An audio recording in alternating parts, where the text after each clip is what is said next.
Sears and other retailers that bit the dust recently have two things in common: they couldn't compete with Amazon and Walmart, and they were backed by big private equity firms and hedge funds that horribly mismanaged them.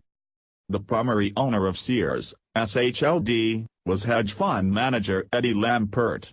His ESL Investments firm bought a controlling stake in Kmart following its own bankruptcy in 2003 and then merged it with Sears. Scroll through the list of some other high-profile retail bankruptcies, and you'll notice that Sears isn't the only one that couldn't be saved by the supposedly smartest guys on Wall Street. Many well-known retailers that ultimately succumbed to bankruptcy were loaded up with debt, making existing problems even worse.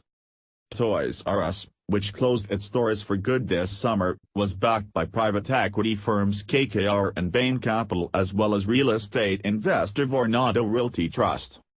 Bain was also the primary investor in kids clothing retailer Gymboree, which exited bankruptcy last year but closed 350 stores as part of the reorganization.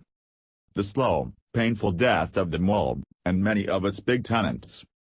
Payless Shoe Source, owned by San Francisco private equity firms Bloom Capital and Golden Gate Capital, went bankrupt last year and wound up closing nearly 700 stores. But wait. There's more. Radio Shack, backed by hedge fund Standard General, has gone bankrupt twice since 2015.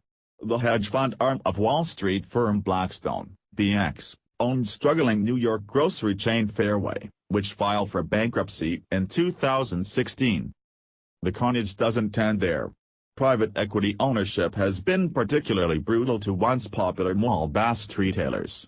The Limited, Wet Seal, Claris and Aeropostale all went bankrupt and had private equity or hedge fund backers. When Sears sold Cars.